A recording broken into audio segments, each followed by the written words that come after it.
Thank you for being here. This is really sweet and overwhelming. So this is my book. I'm not going to give a lot of context for what the passages I'm reading, but in brief, the book is about my journey to reckon with the legacy of my grandfather's work building nuclear weapons in Oak Ridge, Tennessee, which was, we'll get into it a little bit more later, but it was a secret city built to enrich uranium for the first atomic bomb. Are you all able to hear me in the back? Yes? Okay. So in the course of my research, I went to many places, including I went to Hiroshima. I'm going to read a section from that part. I went to the Nevada test site outside of Las Vegas, and I went back to Oak Ridge, Tennessee. So I guess pieces of what I'm reading now will take place in all of those places. Practicing for Doomsday. It is May 5th, 1955. The bomb sits heavy atop a 500-foot steel tower above Yucca Flat, a large arid basin ringed by mountains. The white light of the nearly full moon illuminates the houses of Doomtown below, brick and wood and cinder block arrayed on a handful of streets, complete with power lines and parked cars, a slim skeleton stitched across a large, dry landscape. The houses are furnished with couches, beds, desks, lamps, radios, TVs, ovens, water heaters, and coffee tables, all the trappings of a middle-class suburban American life. Framed art hangs on the walls, pictures of birds, fruit, or dancers. Patterned curtains adorn windows. Pantries are stocked with Quaker oats, dry milk, Lipton tea, beef stew, canned corn. Fridges are filled with root beer, bread, and mayonnaise. It must be morning because kitchen tables are set for breakfast. Coffee cups for mom and dad, juice glasses for the kids. Mother is smart in a pencil skirt, patent leather pumps, and blouse, or she is relaxed in a satin kimono-style robe. Father is ready for work in a dark suit, or he's on the couch in striped pajamas, playing with his little boy, who is wearing jeans and a t-shirt. A girl in pigtails and shorts leans into her father's knees. All are clad in brand new JCPenney clothing, donated especially for the occasion. In one kitchen, two women gesture toward each other with elbows crooked at exactly the same angle, while a kid finishes breakfast. A toddler lies alone on a bare mattress, limbs eerily frozen in midair. A child and father take cover in a basement shelter, but most seem unaware of the nuclear bomb glinting in the moonlight above their breakfast tables. The bright expressions painted on their pale plastic faces remain fixed. Outside, dead-eyed mannequins stand in a long row, some strange first line of defense, a breeze lifting their starched collars and skirt hems. It is 5 a.m., and the sky is cloudless. On a hill above the town, George waits in the pre-dawn chill for the countdown. On June 23rd, 2014, I sat in an air-conditioned hotel room in Las Vegas thinking about what it must have been like to wait for a nuclear bomb to explode. What it must have been like to wait for a nuclear bomb to explode if you had helped make that bomb, if you knew exactly what it did. What it must have been like to wait for a nuclear bomb to explode if you were George and it was May 5th, 1955.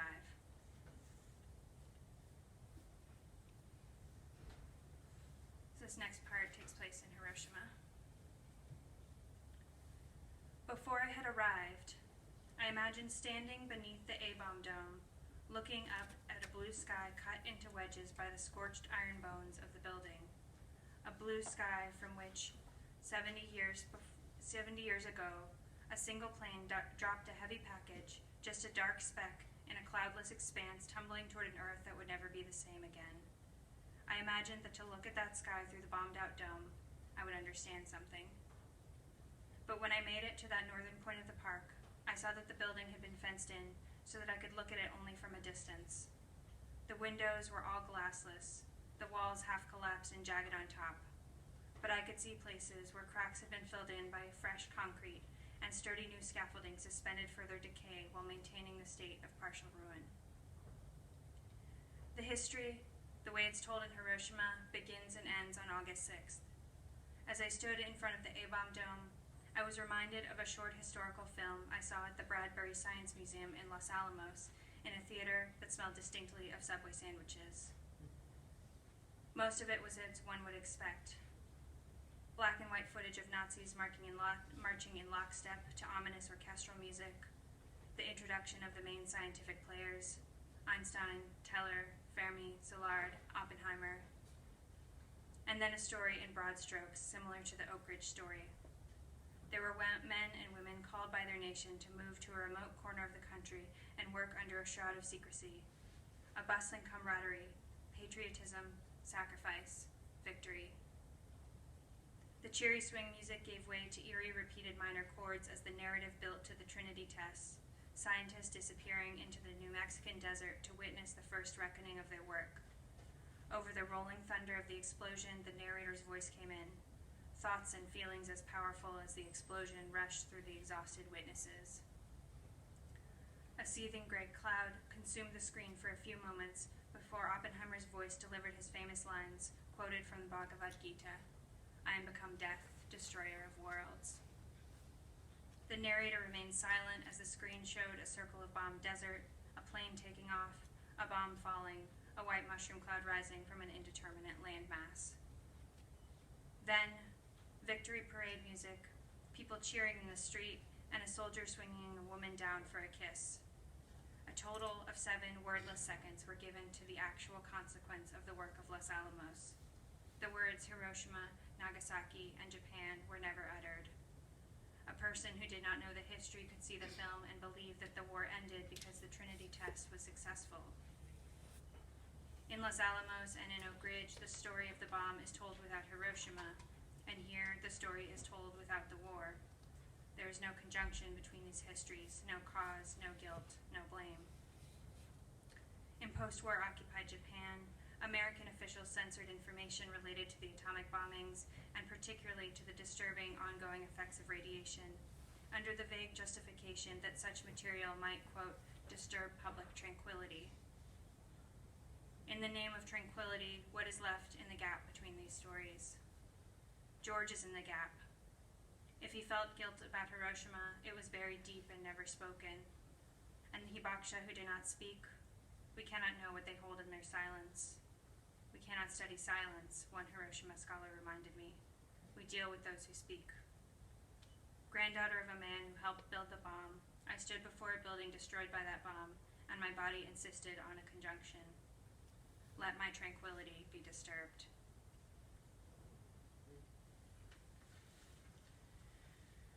Okay, this is a final section that I'll read. And I refer here to some of the environmental contamination of Oak Ridge that took place because of the building of the atomic bomb there. In one of the sociological studies I read about Oak Ridge, an activist recounted how a friend had ended a conversation on local contamination. She said in a shaky voice, "I don't want to hear this. I don't need to know this. I am stuck here. This is where I have to live. This is the end of the conversation." I recognized my own impulse in the woman's panicked response. How many times have I wanted to stop asking questions, to take someone else's word for it? I do not want to have to live inside all of this knowledge, with all of this scared uncertainty. I understand why Oak Ridgers, out of pride or self-protectiveness, talk around certain stories. We live in our minds more than our houses, and none of us want to be guilty or sick. Ghosts, as the lore goes, linger when unfinished business ties them to this earth. Guilt, betrayal, or great suffering condemns them to circle the sites of their most traumatic moments. But maybe the living too get stuck. We shut our minds on the truths we cannot bear to face, board up our hearts against suffering we cannot admit, both our own and that of others. A woman once told me that sore throats were symptoms of unexpressed desires. At the time, I thought it was a nice metaphor. Now, I think it's literally true. The muscles of our jaws and throats straining against what we cannot let out. We fear that the truth will force us to give up what is most precious. But why must love mean love without question? Why must loyalty require blind acceptance? George lingered for years after his death, Nellie told me. She sensed his presence intuitively. When lights went on and off, or she'd walk into a room and the TV would turn on, she knew it was George. "You're gonna think I'm a fruitcake," she laughed when she told me. It wasn't a scary presence, though, but a benevolent one. Sometimes she had vivid dreams as if she were awake. She'd open her eyes to find her father standing at the end of her bed. "You're dead," she'd inform him. "Well, I know," he'd respond. "I want you to take care of Mom. I really need you to get in touch with Mom. I don't think she's doing well." Nellie would wake feeling buoyant, transcendent, like the first time you're in love. For weeks after each dream, she'd fall asleep, yearning to slip into that luminous space again. Nellie, of all of her siblings, was injured most profoundly by her father's instability. She saw the worst of what he was, and yet she seems now to be able to hold the most vivid and complicated view of him. He was a tortured man, she says, sympathetic without excusing him. And though I feared what pain my questioning might unearth, Nellie has never been hurt or angry or defensive in response to my probing of the family's past. She has been grateful to speak of what there has never been much room to say. I want love to mean that we fight for what is good and true and just with our eyes wide open. I want care to mean we take responsibility for ourselves, our choices, each other. I want home to be a place where no questions are unbroachable.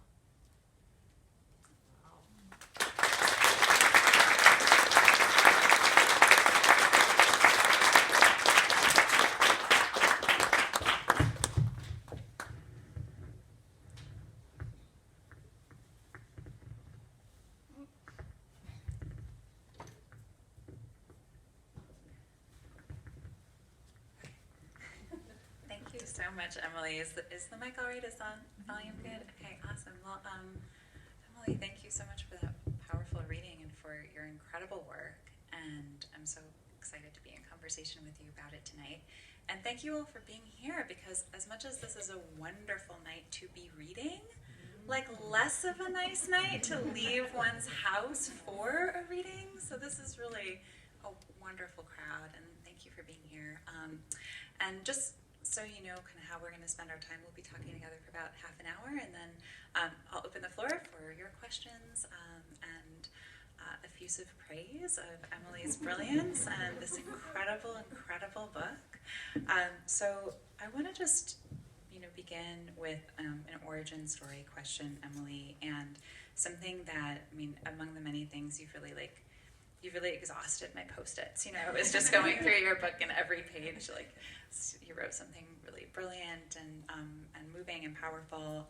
So there's so much we could talk about, but just maybe a beginning question, something that was coming up, I noticed in your reading tonight, were aspects of silence, a kind of quality of extending curiosity into a void, aspects of hauntings. And so I'm curious, this is both a work of memoir, there are aspects of writing into memory, but also it's such a deeply researched work of journalism. So how did this book begin? Thank you for that question, and thanks, Kathryn, for being here and for being in conversation with me. You should all buy her beautiful book after this, too. So this book began as a work of memory.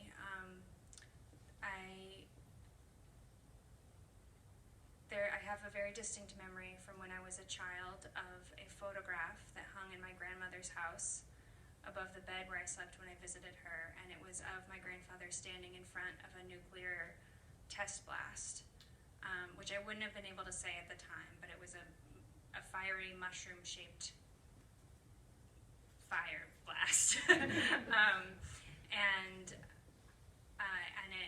it sort of, I was filled with a kind of awe and a kind of fear at this image, and I didn't understand what it was. It wasn't until high school when I was studying World War II, and we talked briefly about the Manhattan Project and about Hiroshima and Nagasaki that I was able to put two and two together a little bit, and I remember finding the name Oak Ridge, which is the place where my grandfather worked, in an American history textbook, and just feeling like a punch to the gut to connect these things.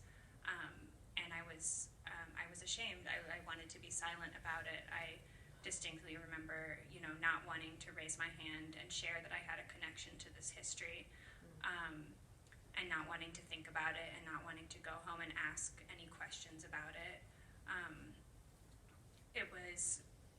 It's interesting to think about silence, because it wasn't that it was a total secret that he worked in nuclear weapons. I knew enough to recognize it when I saw it on the page there, and yet I didn't feel like I could ask about it, or like I had ever been given any context. So that's kind of where it started, and then I put it away, and I didn't really think about it until college, and this image kind of started arising again in this haunting way, and I got a little bit obsessed with it, and I did start asking questions then. It was intertwined then with the silence, so I never knew my grandfather. I should have maybe said that at the beginning. But this silence around his work was intertwined with the silence around his mental illness, which again was not something that was not known, but something that was spoken about clinically, but that I had a sense that there was a lot under the surface that we hadn't addressed with how that had impacted my family. And I wondered, how did these two silences intersect with each other? How did they play into each other? Did they have a relationship? Did they operate in similar ways? I mean, I feel like that those to me were some of the questions in the way that your work opened those questions of what can be known and unknown between generations and in the space of family. I think it was a really just moving and gripping part of your work from the beginning. And I'm thinking that whether or not the aspects of secrecy that you talk about so skillfully were a part of one's own family of origin, I think that kind of that way that our grandparents or kind of our ancestors can be mysterious, in some aspects to many of us, felt like a very relatable piece of your work right away. And so how did it go for you once you started to ask those questions? Was it something that was both being asked to various family members in the space of your family?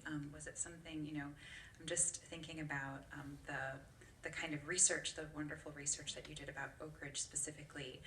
So were you learning about that place by going there and doing like immersive journalism? Were you talking to family members? How did you kind of extend that curiosity? Yeah, everything. I was doing everything.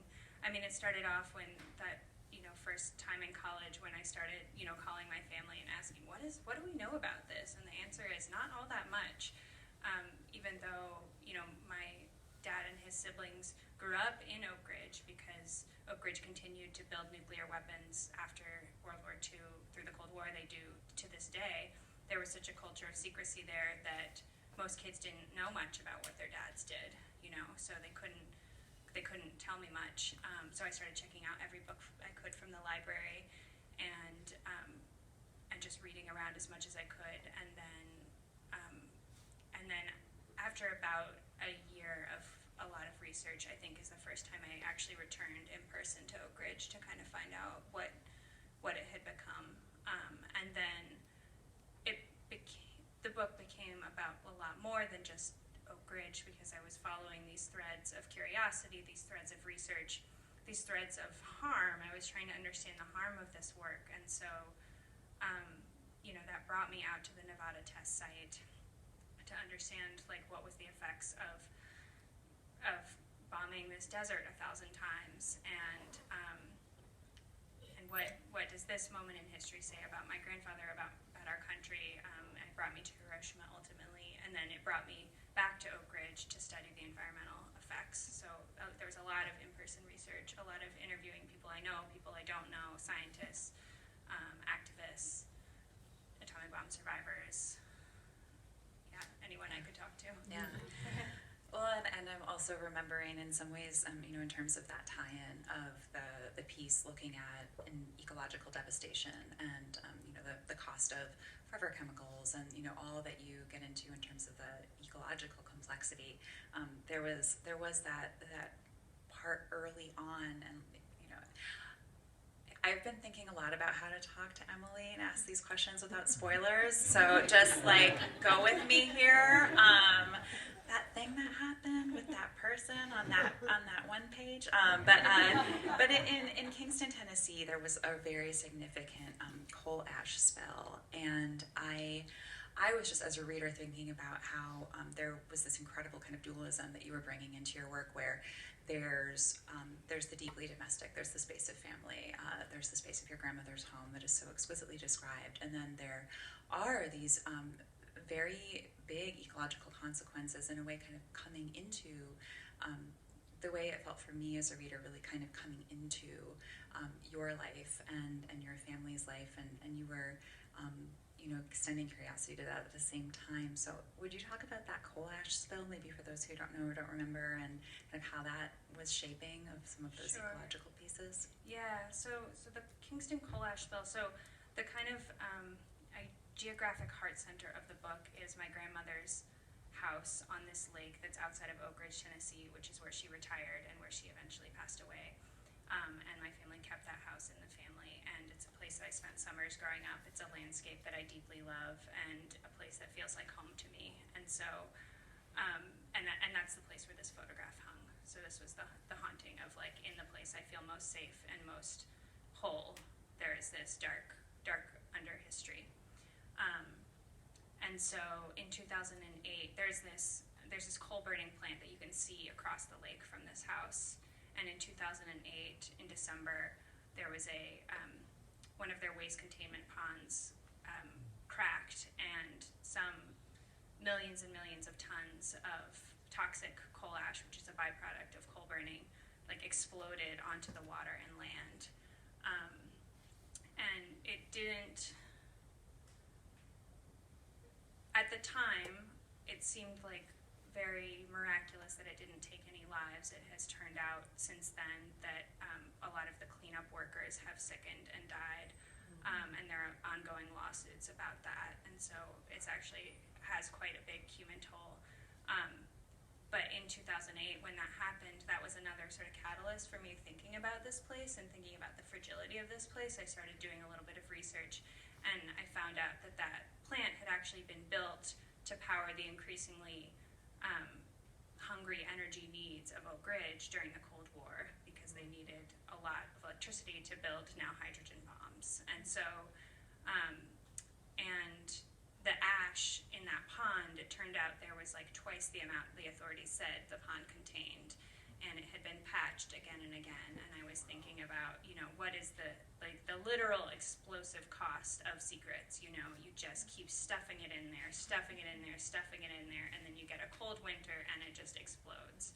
And this was the amount was like more than the Exxon Valdez oil spill, more than the Deepwater Horizon rig. It's like the amount of toxicity in there was, it's surprising that it's sort of not very well known, this disaster.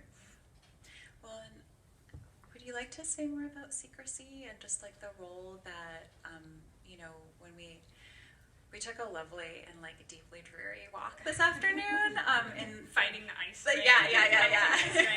It was a really great time. It was a great time. Yeah. Like, but we were turning over secrecy and just like what it is as a writer of nonfiction to be kind of moving toward draft after draft, idea after idea, kind of moving toward like these unknowns and these unknowables, and just that George, that your grandfather is such a consequential part of this book, and the empathy in the complicated empathy that you extend to George, I think is really exquisite and impressive. But just, what was it like to be working with secrecy and unknowns, just maybe at the level of craft even?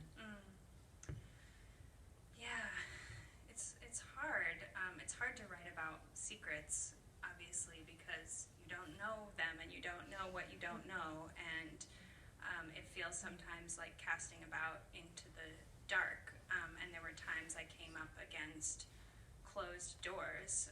I would request Freedom of Information Act documents through the Freedom of Information Act, and I would get these bewildering responses that said, documents you requested may have been destroyed on July 17th, 2004.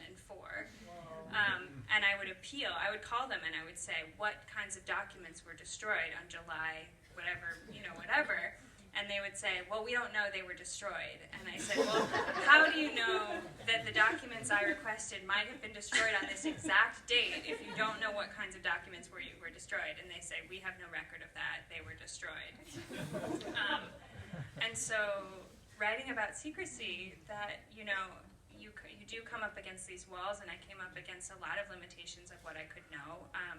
The fun thing about creative nonfiction is that I could include that, part in it and say, okay, if I can't know what these documents were, I'm going to shine the light on the mechanism of secrecy that's keeping me from that knowledge.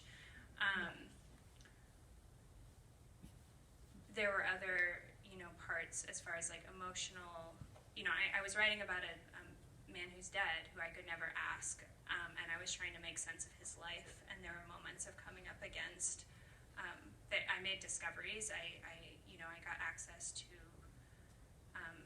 mental health records. I was able to speak to family members who gave me a lot of insight, to other people who knew him, and I also came up against a lot of dead ends where I had to accept at a certain point I can't tell the full truth of someone else's life, and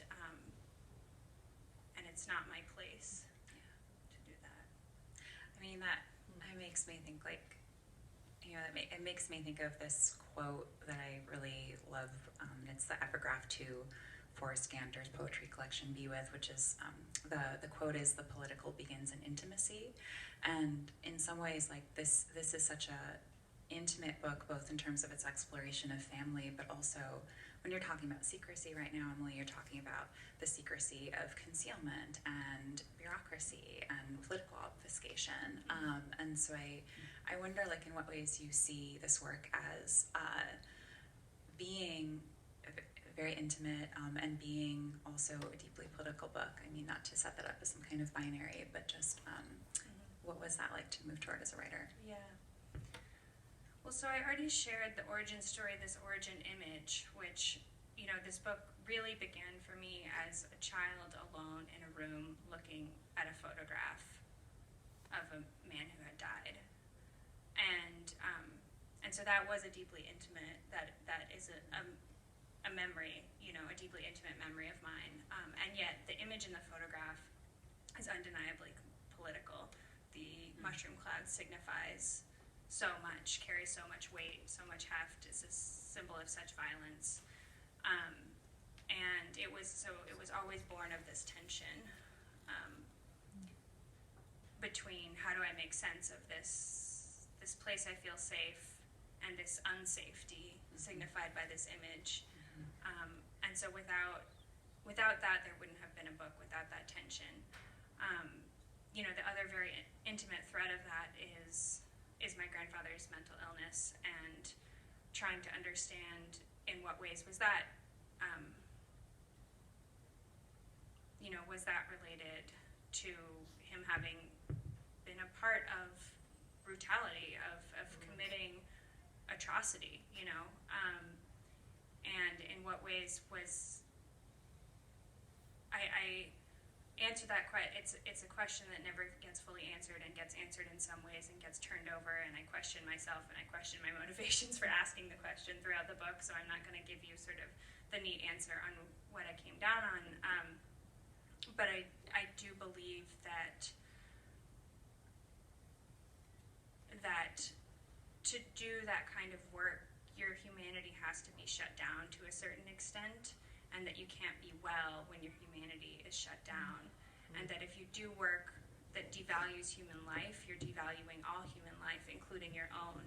And you can see that kind of literally in, you build nuclear weapons that can destroy cities, and you're at the same time poisoning your own home and your own city, and that's what happened in Oak Ridge, And then you see it with, you work in a toxic environment, contributing to violence, and then you bring home, your own stuff to your house, and to the family. Yeah. And so that tension always felt vital, and it feels important. I think it feels important to think about the harm caused by the harmers, not to say that those who are harming are victims in any way, but to understand that we all have a stake in like living towards justice. And maybe that's the end of that thought. Yeah, I mean, I feel like that that's a fairly powerful thought. Maybe I'm like scanning because I looked at my wristwatch before leaving my house, but it wasn't doing its thing. It would have been just like mere decoration. But Rachel, how are we doing on time? Yeah, we can go to questions if you're ready. Okay, audience questions, yeah. Well, maybe I'll ask Emily. I'll ask you one more question, and then we'll give the audience a moment to like think about your juicy questions for Emily. I want to know. I'll admit I completely like stole this question. I was listening to a writer conversation. I thought it was a really lovely question, which is like, what do you want to be talking about with respect to your work, or what's something you wish someone would ask you about your writing, or what's like something you get really like, geeky and excited about that has to do with your own artistic practice? Yeah, thank you. That's a fun one. I feel like a dork saying this, but like I love talking about genre. I love talking about creative nonfiction and why I love to write it so much. I was an English major. I liked writing fiction as a student, but I was never any good at it. I was a good academic writer. I knew how to like line up an argument and make it airtight, and I felt like I had learned a trick, that I could perform the trick. But after a while, it didn't feel like it spoke to an alive truth anymore, because I knew how to craft it, and it always demanded a singular answer. And so in college, I remember reading James Baldwin and Joan Didion, and just like knocked me over that you could be like a political person on the page who also had feelings and complications and imperfections. And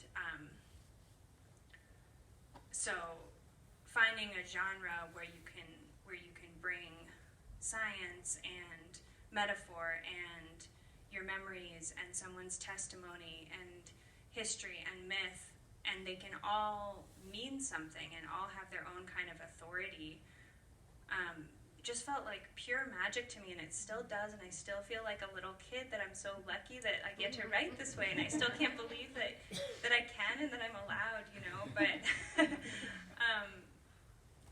like to be able to ask a question that you don't have to resolve, because not everything has a neat resolution. I love that. Thank you. Hi. Well, not to be nosy, but I was. Oh yeah, right. I was just wondering about your grandparents' health. Like you said your grandpa died. We never really knew him, but like, did he die with like health repercussions about like Oak Ridge and? So he died of a heart attack. About your grandma, like. Yeah. Did she have like side effects? She died much older.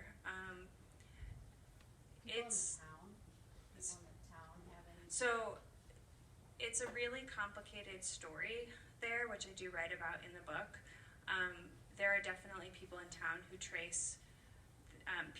and workers who do attribute their illnesses to exposures from the plant, and there are compensation programs for workers that acknowledge that their levels of exposures very likely could have led to various cancers and other illnesses.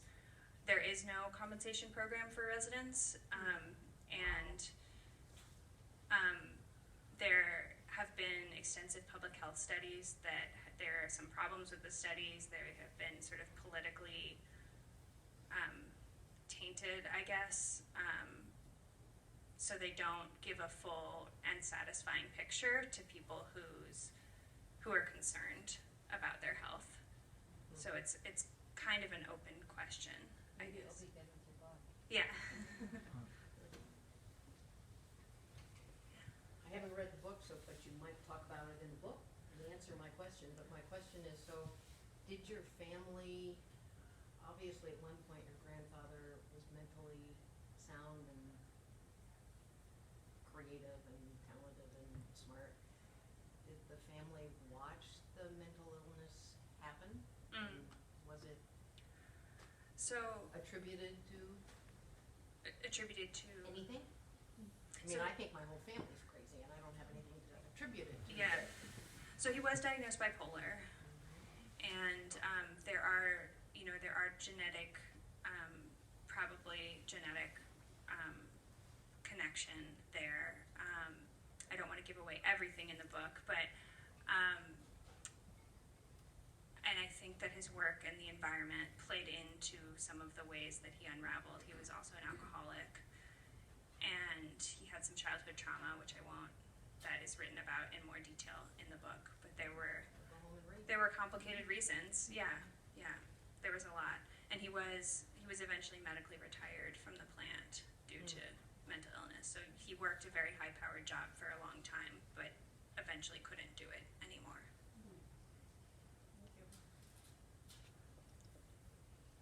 Yeah, hi. Hi, Emily. So I inhaled the book, and it did strike me the level of research and details that you had to gather.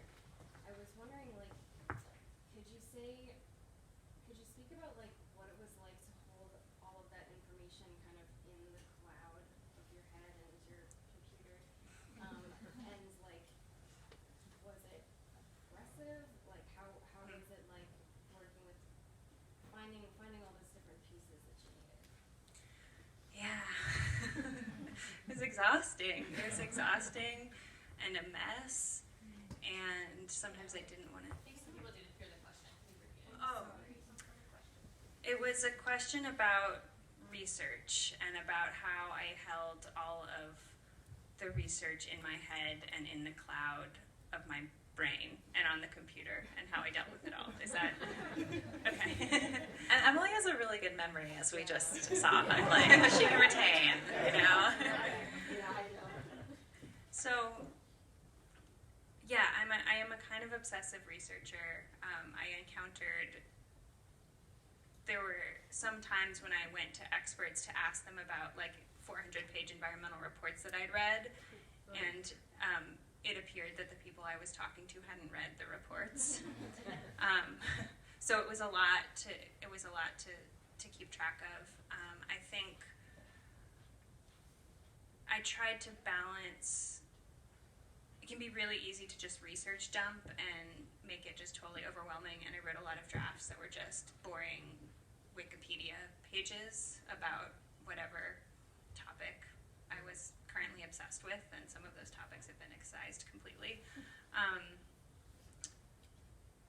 But I think for me it was important to write while research was fresh. Sometimes it was important to write with only what I could remember of the research, so I would have absorbed a lot, but then sit down and write and make a lot of flags to go back and check that I knew the facts later. But if you filter it, I think I heard Eulabeth say this, that she writes this way once, and it really helped me, that she does a bunch of research and then puts it aside and just writes without looking at her research. And I'm not sure I did that. I don't do that completely because sometimes I just can't help myself and I really need to know the exact date of something, and I can't stand putting little X's in there. But sometimes I found that a helpful way of trying to get my head around it. I also found an organizing principle was like when I went on a research trip, all the kind of the ways that I was processing research also had to do with where my body was in space when I was doing the research. So that's why there's scenes of me doing research in archives and reading articles on a couch in Oak Ridge, you know, so the research becomes dramatized, and that way it helped me kind of organize and figure out where it fit in the narrative as well. Yeah, hi. Hi. So you mentioned how, there's things in life that don't have a clean resolution. And so given that you explored so many topics and you have this insatiable curiosity, how did you know the book was done? Such a good question. That is such a good question. Is it? Is it done? There was like one word I wanted to change when I was reading out loud. I was like, oh. I mean, I was really tired. But no, I mean, more seriously, I think I had a moment in Hiroshima when I felt like I have absorbed what I can. I have taken this story as far as I can. It is time to let George go. And that moment was still, 7 years before the book was published. So I don't know what exactly that means, but I had found an end of an emotional arc there. And then it was just filling in the gaps and filling in the research. I mean, that makes me think of something that we talked about a little bit earlier today, which is just that there's almost, to me, something that I remember feeling at a certain point in my own writing process was like, it feels almost like a type of grief when something written, researched, goes beyond the point of pure potential, and it like becomes what it's going to become, and it in a way is a kind of foreclosure of all that it could have possibly been in like a multiverse kind of situation at some earlier point in time. But it sounds like what you're saying is like, yeah, you were writing it, and the book that you were writing was like arriving while you were writing it.